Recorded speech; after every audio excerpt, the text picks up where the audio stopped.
everyone, and welcome to AMC Movie Talk. Movie Talk for movie fans. I'm CHARLIE Kennedy, and this is a show that brings you the day's biggest movie news, and of course, we give you insight into what it all means.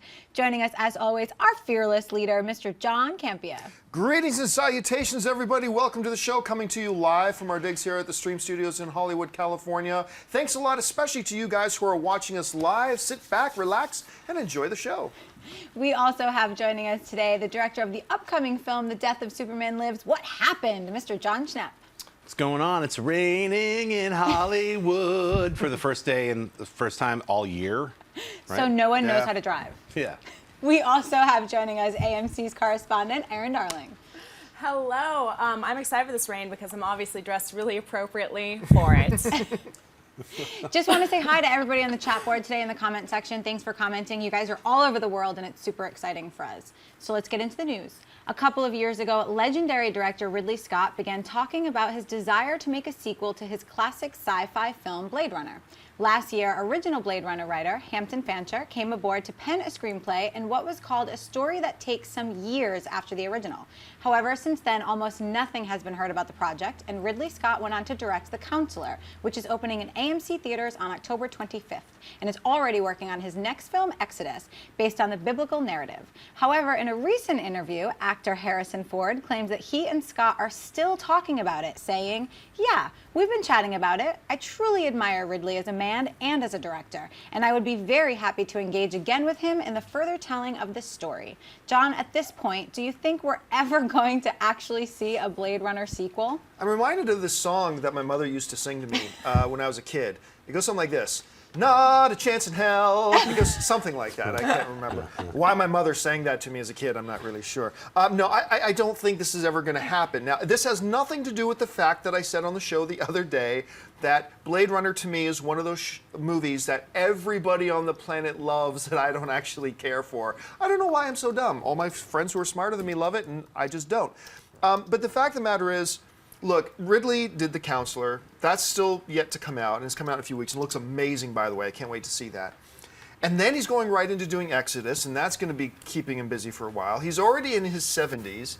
I don't know that really. I think there was a little window of time there back when they were starting to shoot, not Avatar, but rather Prometheus, that maybe there was a window of an opportunity there that he could have jumped into doing Blade Runner 2 after finishing Prometheus, but that never happened and never transpired.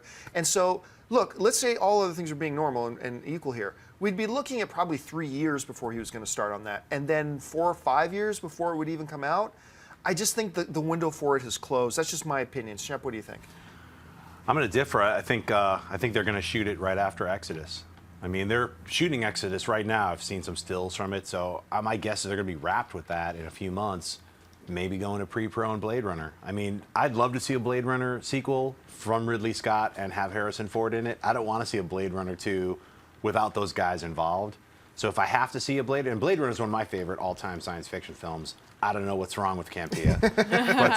But also something my mother would say a lot. I'm just not going to judge him. You know what I'm saying? Everyone has their own opinions. But it's one of my favorite films, and so for me, it's like kind of a touchy subject as far as should there be a sequel, should there not be a sequel? But I say go for the sequel because, in truth, if the sequel doesn't work and it's not a good film, I still have that first movie, you know. So sequels never really bother me. I could forget about the second 2 Matrix movies, and I still love the first Matrix film. So I'd like to see it happen. So I hope it does. Erin, what do you think?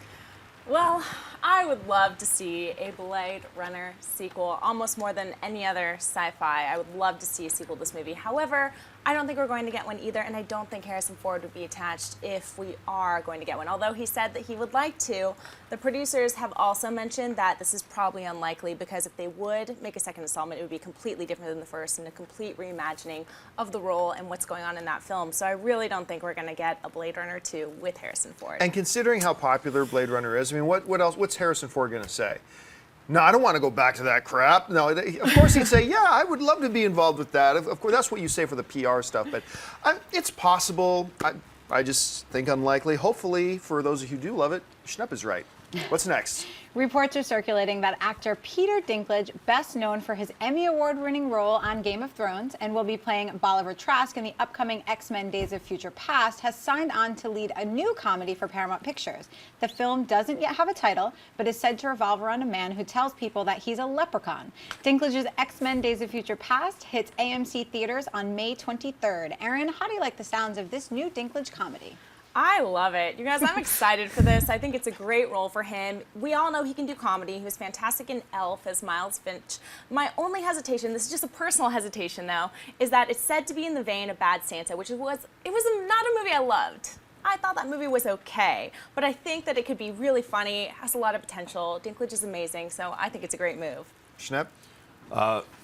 Christmas movies for me that I watch every year are Rare Exports and Bad Santa. Bad Santa is my all-time. I love Rare Exports. My all-time Bad Santa. favorite Christmas movie, bar none. I love it. So, that being said, even hearing that being read, that it's like, a guy walks around telling people he's a leprechaun, it sounds like it could be really funny. I can't wait for Game of Thrones. And Peter Dinklage, ever since I saw him in The Station Agent, is how I got introduced to his acting abilities. And he's an incredible actor, so he can do no wrong, and I'm all for it.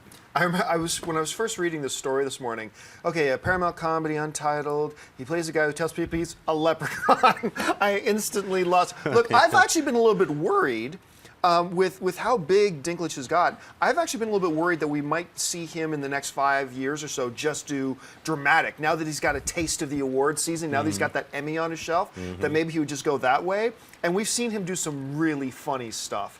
And he's great at physical humor as well. His facial expressions, everything he emotes, he's just great. Yeah. I was thrilled when I found out he was going to be an X-Men. I, along with everybody else, bought into the false rumor that maybe he was going to be playing Puck. Right. But, you can forgive me for making that stupid assumption. Canada's superhero group, The Canadian Alpha Flight. But I think this sounds hilarious. I am totally on board for this. I think this is going to be great. All right, folks, we've reached that part of the show called Buy and Sell. Here's how this works. In front of her, Chris Lee's got a few other items in the world of movie news. She's going to run them down. Then Aaron, Schnepp, and I are simply going to say whether we buy it or sell it. So, Chris Lee, what do we got? Avatar's Sam Worthington, True Blood's Ryan Quanten, and Cloud Atlas's Jim Sturgis have all reportedly signed on to star with Anthony Hopkins in the upcoming film Kidnapping, Freddy Heineken. The true crime thriller details the 1983 kidnapping of the beer Magnetti, Alfred Henry, Freddy Heineken, and his driver. Schnepp, buy or sell the cast and sounds of Kidnapping Freddy Heineken, and try not to mumble your words like I do. Based on the pure power of Heineken beer and how much I like Heineken beer over, say, other beer products, I'm going to buy this. I've got to buy this too, as a matter of fact, for a couple of reasons. Number one, I'm a sucker for these based on a true story, the kind of heist films or kidnapping films, whatever. Despite some of the films that he's been in, I am still a big fan of Sam Worthington. Let's not talk about his Terminator outing. Let's not talk about some of his other films, Clash of the Whatevers. But I'm still a big fan of his, and I think he's really solid. And you put Anthony Hopkins in there, for me, it's a no-brainer. So yeah, for me, it's a buy. Aaron? For me, it's a buy too, and I could say almost everything that you just said, except swap in Jim Sturgis. I love Jim Sturgis. I think he's amazing, but his tragic downfall is picking roles that are not that great and don't let him show his strengths as an actor. Even last year, we saw him in Ashes, Cloud Atlas, and Upside Down, one of the worst science fiction films I saw that I couldn't even write a review about. That's how much I disliked it. So I feel like this is going to be a good move for him. Therefore, a buy for me, and I love Hopkins too, so I can't wait to see this movie. All right, what's next? A new trailer for the upcoming Shia LaBeouf film, Charlie Countryman, has just hit the web. Charlie Countryman begins when Charlie's late mother appears in a vision and tells him to go to Bucharest. Charlie immediately boards a plane across the Atlantic, but when he meets a fellow passenger, Charlie finds himself with another promise to fulfill.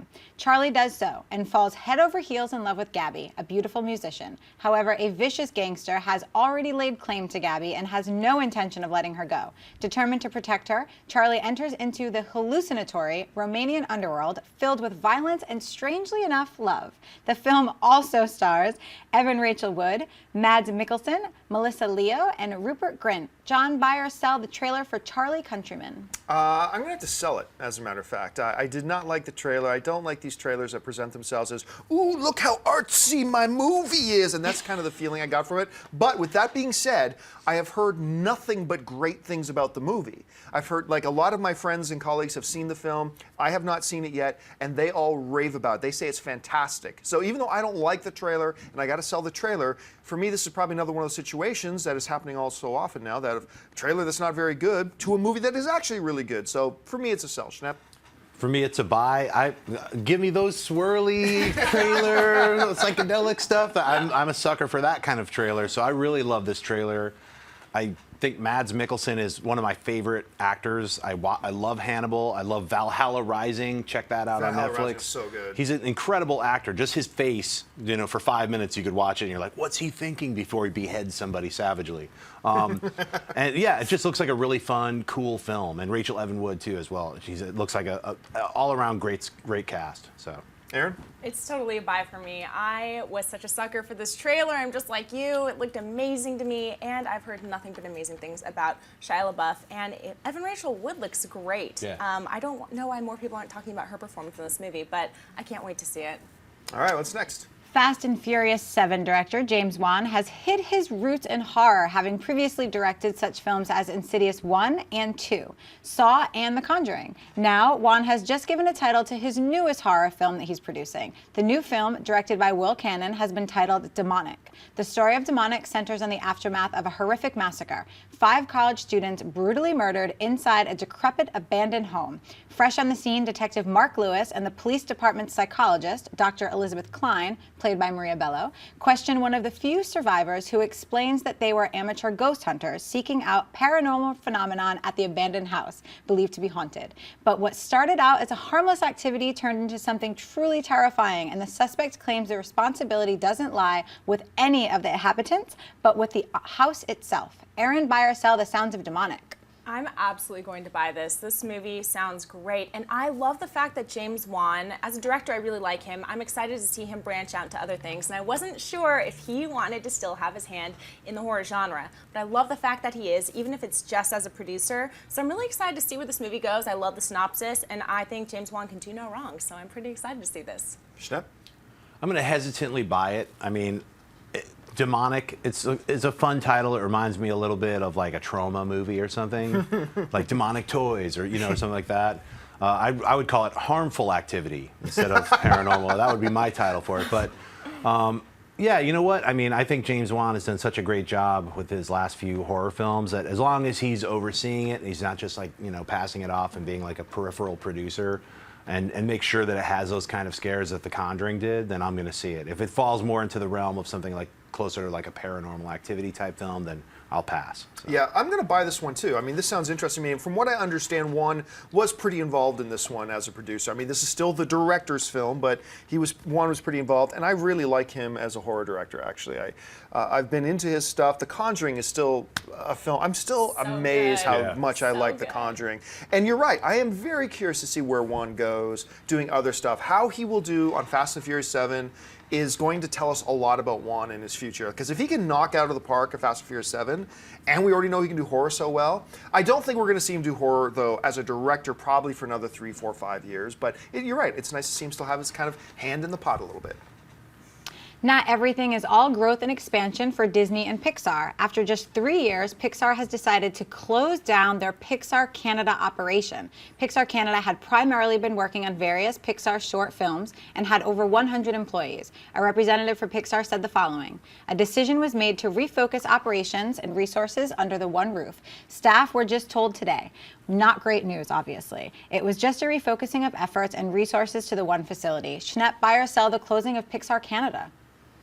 I buy it simply because I'd rather see Pixar hire Americans than go overseas. And being in the animation business, that's my first and foremost thing. I'd rather see people in my country actually do the job and get paid to do animation here as opposed to outsource for cheaper in other countries. I think it's probably also a little harder to oversee certain things when it's not as hard now because everybody can just Skype in and whatnot, but so I have to buy its demise. You know, as a Canadian, I gotta say, it's shocking to me to find out that Canada is overseas. I didn't realize that. Thank you, Professor. You know what I mean. For that geography lesson. I'm talking in general. So cold. South, cold. Talking Korea. Well, all look, these here's other the thing. I loved it when I found out that they were expanding, because a lot of animation places, like you see Lucasfilm did this, or LucasArts did this as well, and things like that, and Industrial Light and Magic, where they want to expand their operations, and they want to draw on different talent pools, so they go all over the world to tap into different markets and stuff like that. And I loved that, and I love that they did it in Canada. However, understanding that they didn't actually start utilizing the Canadian office as much as in the way that they thought they were going to originally, it does seem to make sense to me that they bring the whole operation back under one roof at the place that they have now. So while as a Canadian it hurts to hear that they're shutting it down, it seems to make sense to me, so I got to buy it. Aaron?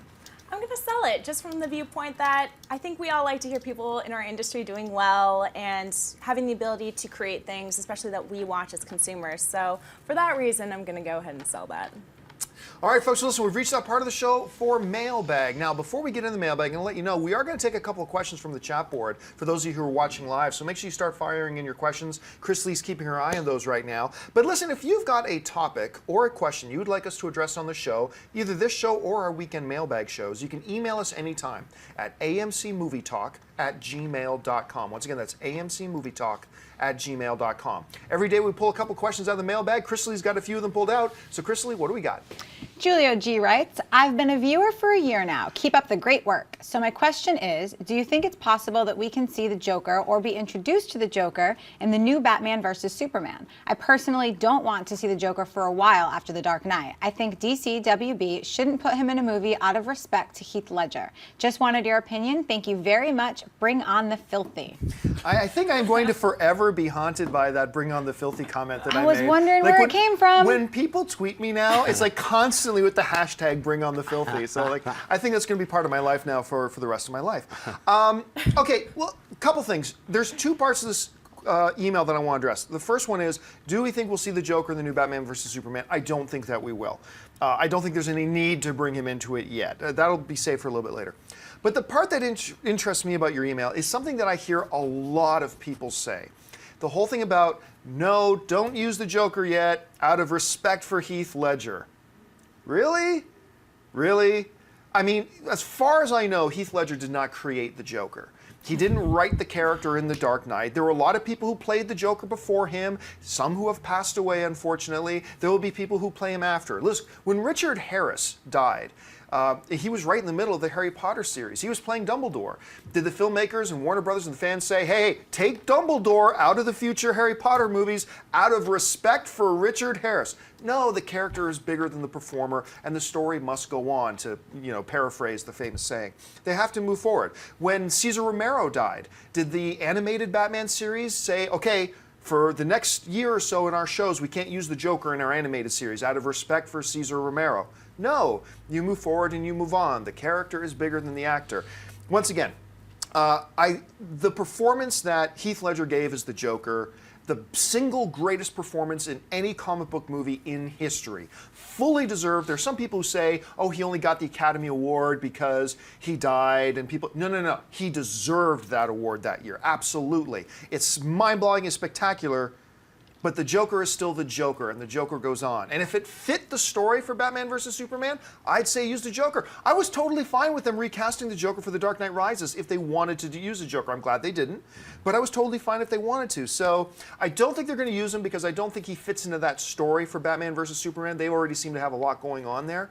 But no, I don't think, out of respect for Heath Ledger, lots of great performers tragically pass away, and that doesn't mean we suddenly stop using characters in fiction. Aaron, do you see this differently than me? What's your perspective on this?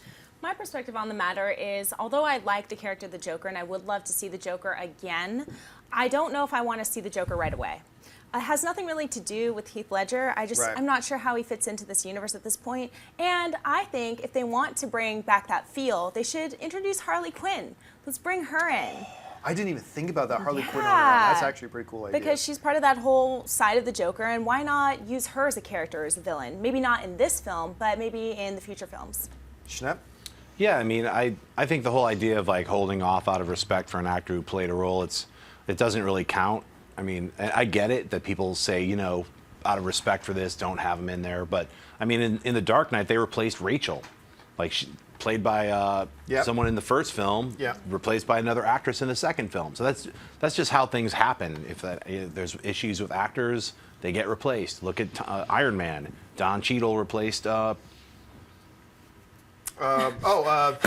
guy. What's that? I was like, that guy. Yeah, that guy. Yeah. He replaced him.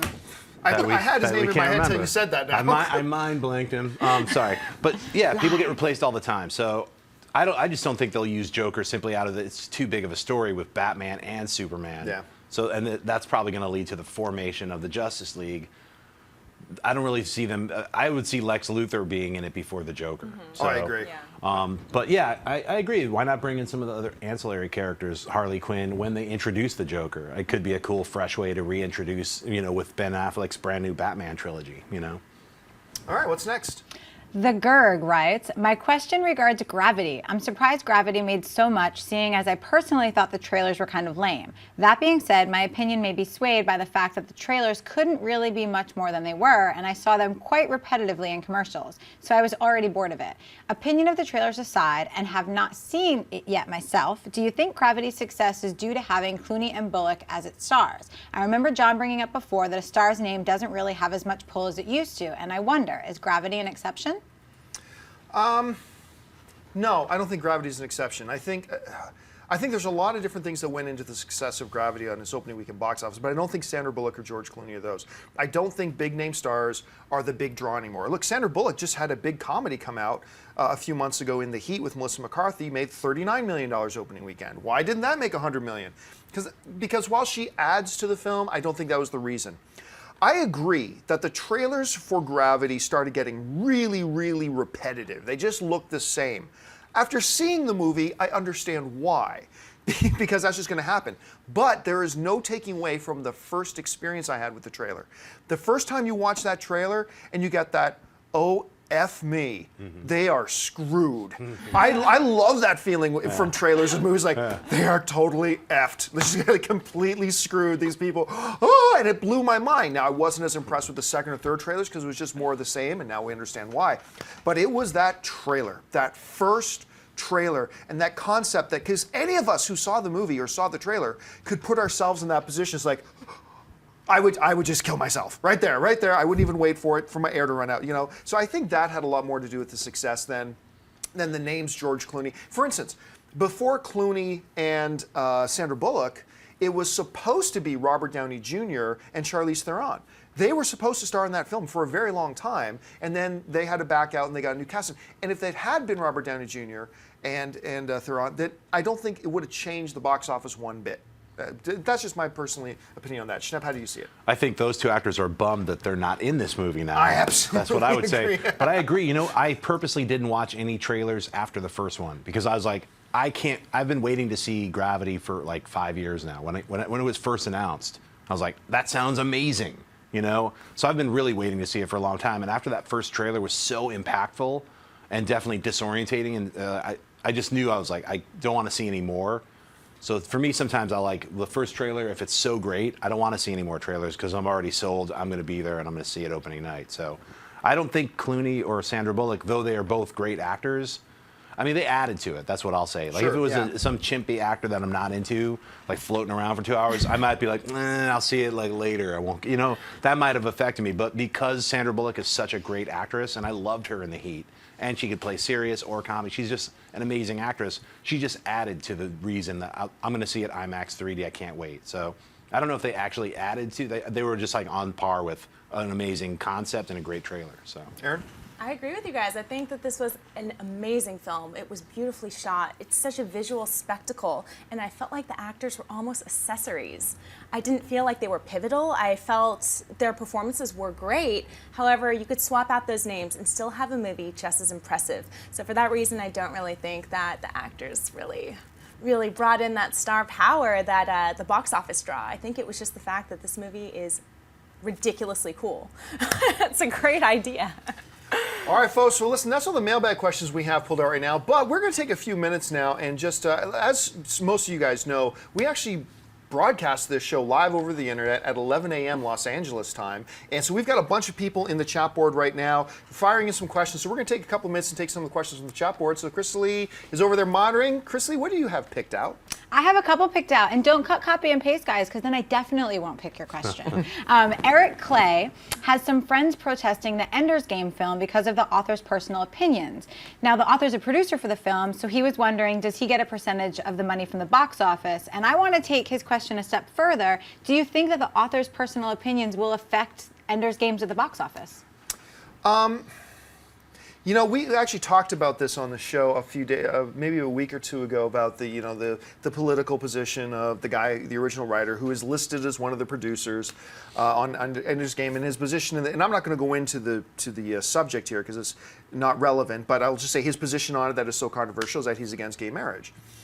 Will it affect the box office? On a very small scale, I think it will. I don't think it will on a bigger scale. I think the bigger thing that might affect the box office is that the trailers haven't been very good. I think that's probably going to have more of an effect on it. But for those who would say, I don't want to go see this movie now because a guy who wrote the original book and is now acting as a producer on it believes something that I don't believe, and therefore I'm going to avoid. Look, the reality is this.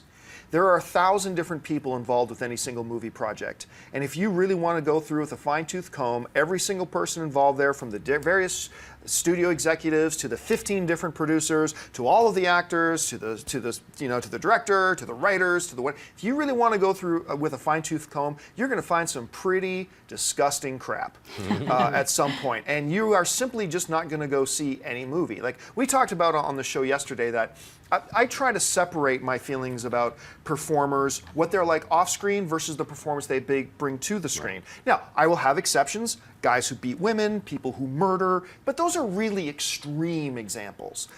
Generally speaking, I think if you live your life that I'm only going to buy jeans from a company where every single person who, you know, in that company that makes jeans agrees with everything I believe, then you're going to be naked all day. If you only go to movies where there's nothing objectionable about people who live and work in Hollywood, then you're never going to watch a TV show, you're never going to watch a movie.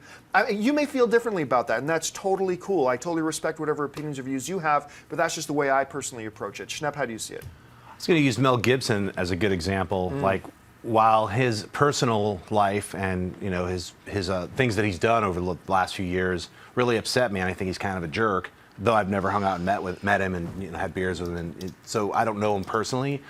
The things I've read about what he's done and said, I think, are gross. But I love Apocalypto. That's one of my all-time favorite films. It's in my top 100 easily. It's an incredible film, and he made it. It was his desire to make this film and see it all the way through. It's an incredible film. If you guys have never seen it, it's a journey. That's an amazing journey. And when it comes to like actors or directors or whoever, and they have a specific viewpoint in the real world, someone like Orson Scott Card, I can commend someone like DC Comics. He had written a Superman comic. All this controversy over gay marriage came out, and DC said, you know what? We're not gonna print your comic book, because Superman stands for what America stands for. So if you're gonna take away, you're gonna pick on a certain group of people for their color or their race or their religion or what they believe in, get out of here. So with science fiction film like Ender's Game, it's way in the future.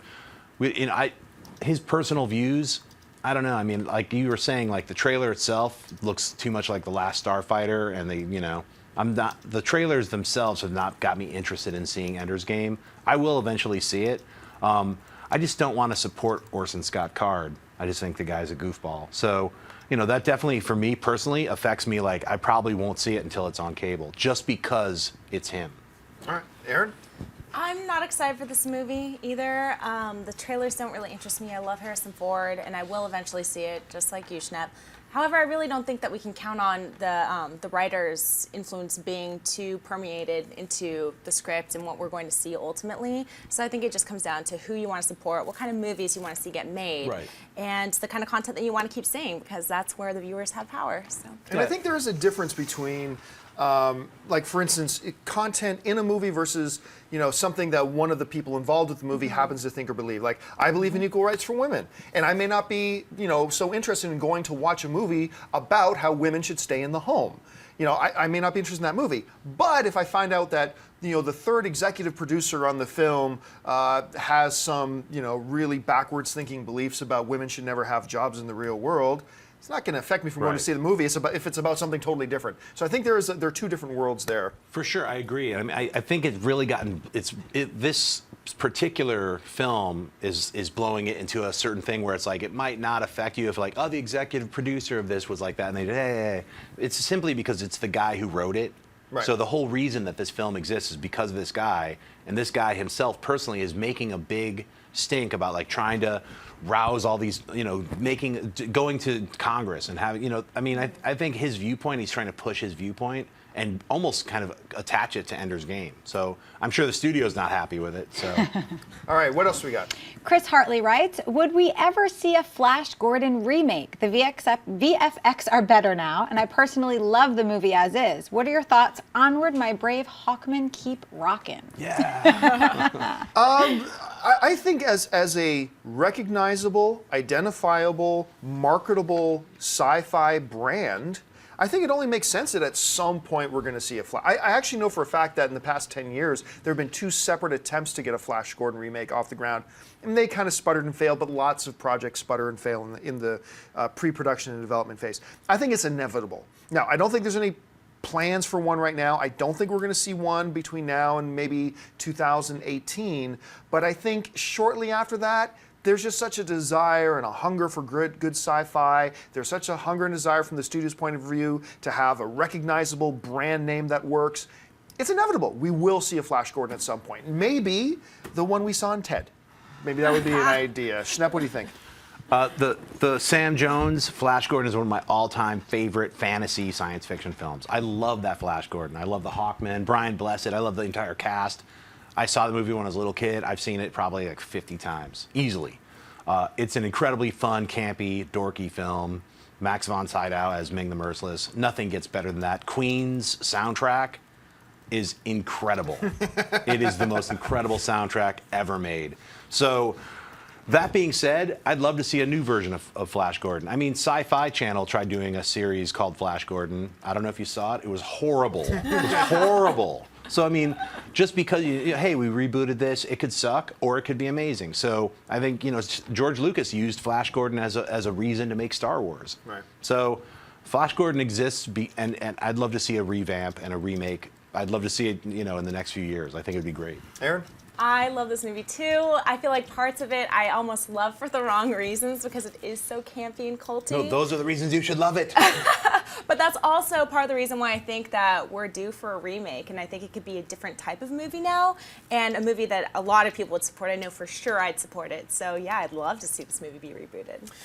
All right, folks, well, listen, that will do it for us. We have run fresh out of time. Thank you so much for joining us. Before we do anything else, I want to thank, first of all, the people joining me on the show today. First of all, sitting to my immediate right, he is the director of the upcoming documentary, The Death of Superman Lives, What Happened, the one and the only Mr. John Schnepp. Schnepp, where can people find you online? You can find me at Twitter, John Schnepp, at Instagram, John Schnepp. I'm just hanging out, typing, saying weird stuff sometimes. And sitting to his right, AMC Movie News' own Miss Erin Darling. Erin, where can people find you online? Twitter, Erin A. Darling, Facebook, Erin Darling fan page, and YouTube, Erin Ashley B. Thanks for tuning in, guys. And of course, the girl who keeps everything running around here, over on the chat board, keeping everything moving, Miss Chrisley Kennedy. Chrisley, where can people find you online? You guys can find me in the comment section Monday through Friday for our live show, and you guys can follow me on Twitter to find out everything else I have to say. All right, folks, and you can find me on various social networks at John Campia. Thank you so much for joining us today, folks. Don't forget, a lot of great movies playing in AMC theaters right now. Head on over to www.amctheaters.com for your theater, showtime, and movie ticket information. Thanks a lot for joining us, guys. We'll be back again tomorrow, and until then, my name's John Campia for AMC Movie News. Bye-bye. If you like this video, be sure to give it a thumbs up, and don't forget to subscribe to AMC Movie News on YouTube. It's free and a great way to stay updated with all the latest movie news and check out our daily show, AMC Movie Talk. Also, don't forget to check us out on Facebook and Twitter to stay in the loop for our special prizes, giveaways, and contests.